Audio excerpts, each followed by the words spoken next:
Yeah, good evening everybody. Welcome to this very quick video regarding the match that we've just witnessed, if you have just witnessed, with Brighton winning 3-2. The form guide suggested that it was going to end with a high scoring game in which I won a lot of money. I won a profit of £5. That's a profit of £5. Put essentially £2 worth of bets down and came out in total with a £5 profit. I think my balance account is up to £7 something now, so happy days. I just love gambling. It's great. It's great. It's funny because when watching the match and realising about the whole cash out, being able to cash out and whatnot, it was one of those where you're just looking at the timer, because the timer there were 52 seconds ahead. I'm like, do I cash out as the money's going up and up and up for a 3-2 victory? So I cashed out on a 2-2 draw. I made I think it was something like a pound profit on that, on a 25p bet. And then 3-2, obviously when Hinshelwood scored, I was thinking, right, it's 3-2, brilliant. That was 16-1. And yeah, I also had a couple of bets. It was Harvey Elliott to score or assist anytime. Because anytime he seems to start, he always seems to do really well for Liverpool. So I thought, yeah, I'll put 50p on him. And the other 50p's were, of course, Mohamed Salah to score or assist anytime, and a couple of bet builders, which I've failed miserably at ever since I've done them. But talking of Mo Salah, it's now his third blank in a row. Now, this could coincide with the fact that Liverpool have won the title already and he doesn't need to put the effort in, but he's kind of my captain of choice this particular game week, the final day of the season, where, of course, all to play for when it comes to the Champions League positionings, but I kind of want to attack that Liverpool fixture, Championship party, Championship Premier League winning party, shall we say. And I honestly think they're going to do over Crystal Palace quite well, although the form table isn't looking good for either team. Liverpool lost 2 and drawn 1 of the last 3. Crystal Palace, on the other hand, haven't lost in the last 4. And as I look here, they beat Tottenham 2-0, and then their 3 draws, they drew 1-1 with Nottingham Forest, 2-2 with Crystal Palace, with Arsenal, and 0-0 with Bournemouth. And yeah, it's not... In my head, I've got my prediction of something like 5-0 or 5-1 in my head, and Salah to do really well in that game. Obviously, there was an opportunity tonight when he missed an absolute sitter. My heart was in my stomach at that point. Mainly because I didn't want to lose a bet. But yeah, coming away from another game in which he blanks is extremely frustrating for owners. And like I state, he's a player that I'm looking at to be bringing in for game week 38. Because I think doing a -4 to bring in 2 solid options for the final game week isn't such a bad move. So I'd be getting rid of Haaland and De Bruyne and bringing in Salah and someone else. I could potentially do De Bruyne and Eze out and have some bench warmer and still have Haaland in my team. So that could be an option me and Ray may look at, but I don't know why I've got this in my head. I'll definitely be putting 50p on him. I'll definitely be putting my hard-earned money on him. Of Havertz to score well against Southampton. Again, I just have this feeling that Arteta is going to start Havertz.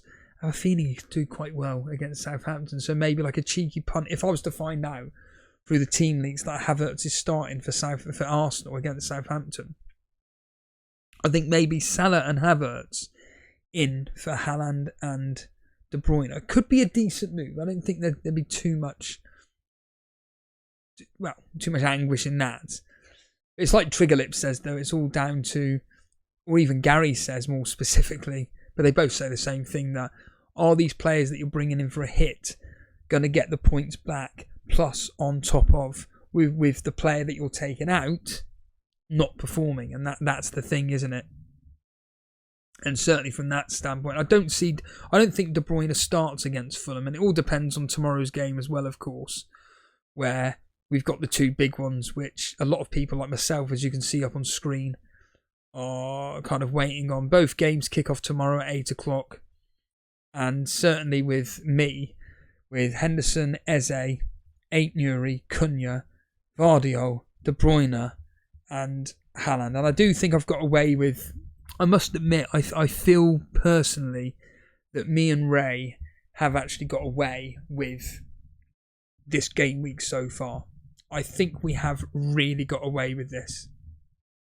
As I stated yesterday on the video, the fact that if you had double Arsenal defence or double Leicester defence or even double Everton defence, you've done really, really well. But in and around me, in my mini leagues, actually, apart from Dale, not many people owned the double Everton defence. Or more specifically, the players that people have owned haven't affected me in the mini leagues. It's affected me in the overall ranks, annoyingly, but even in the mini leagues, it hasn't really affected me. So really, it is down to tomorrow. And ideally, what I would love to get from tomorrow would be probably a 0-0 between Crystal Palace and Wolves, ideally, and Man City to batter Bournemouth 4-0. Actually, no, 4-1. 4-1 would be good because there's a few people in and around me that have got double Man City defence, and them conceding and hoping that Haaland was to get, say, 2 goals in that game and De Bruyne was to do quite well, despite the fact Jason's got him as captain, but I don't care. Jason's so far away from me, it has no effect on me at all. So the fact that I'll have De Bruyne and Haaland potentially if Man City were to win quite heavily, but unfortunately form doesn't dictate either of that. It's kind of, well, I'll have a look now what the form's dictating, but I really don't think that it's going to be in favour of a high win here. I mean, look, the overall form for Man City is drawn 2 and 1-4, but their last 4 matches at home, 1-0 against Wolves, 2-1 against Aston Villa, so not exactly high scoring. They got a high scoring game against Crystal Palace, obviously 5-2, and then only but they beat Leicester 2-0. And then they're up against the Bournemouth team, who again are in pretty decent form away from home in their last 4 matches. They beat Arsenal 2-1, whatever we may thought of that Evan Nilsson goal at the end of the day, 1-2-1. Drew 0-0 with Crystal Palace. They drew 2-2 with West Ham. And they drew 2-2 with Tottenham. So it's looking like it could be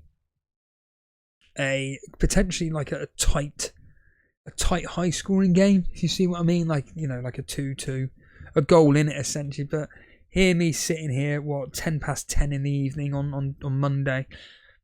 I think I predicted 2-1 to Man City, but honestly I wouldn't be surprised if it ended 1-0, 2-0, something like that. Whereas with the game between Crystal Palace at home to Wolves, last 2 games have ended as a draw, 1-1 and 0-0. There's a few wins in there, 2-1 against Brighton, got a 1-0 against Ipswich, and then the anomaly being 4-1 against Aston Villa. So again, low scoring games at home for Crystal Palace. And then Wolves away from home, the form table, they are third by 1 point. They lost their last game 1-0 when they should have got something out of that Man City game, but then they beat Man United 1-0, 2-1 against Ipswich. Again, we're seeing here it's very tight games, 2-1 against Southampton. And can we make it another 2-1 against? No, it was 1-0 against Bournemouth. So again, these are 2 teams that aren't exactly high scoring, home and away. So that's, hopefully it will be in my favour of the fact of that 0-0 draw between Crystal Palace and Wolves.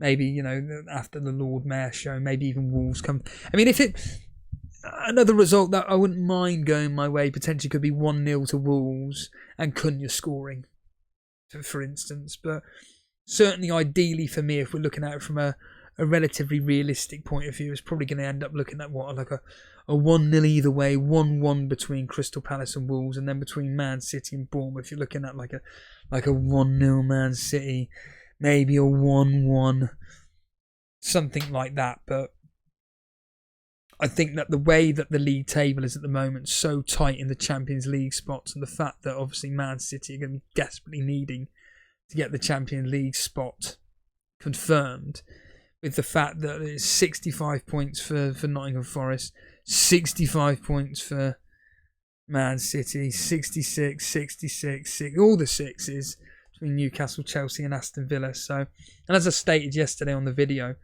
when going into the final day of the day fixtures, I think whatever you've got player-wise from Newcastle, Chelsea, Aston Villa, Man City and Nottingham Forest, you should be happy with. You don't need to be bringing in those players.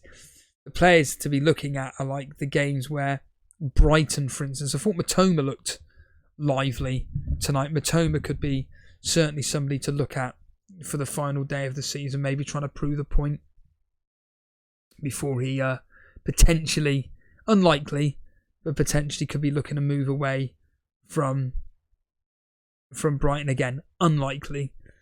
Away at Tottenham, good fixture as well. Like I stated, Arsenal got a good fixture away. I know there's a few people talking about Saka coming in. I'm not too keen on it myself, based on recent form. You then have the likes of, like I said, Ipswich at home to West Ham. A few people talking about Bowen. That could be an option. But again, West Ham's form at the moment is terrible. But he still seems to be scoring or getting assists. So yeah, but certainly from my point of view, coming out of this game again so far, me and Ray are going into Tuesday thinking to ourselves, hold on a minute here, Steve-O. If Man City go off on one, we could be absolutely storming up the mini-league / the overall rankings. Who knows? There may be a reaction video tomorrow, but what I will say is that me, Andrew, and Triggerlips will be joining Gary for a stream on Wednesday. I think it's at 6 o'clock in the evening as per normal. See you later. Oh yeah, like and subscribe. Yeah, see you later.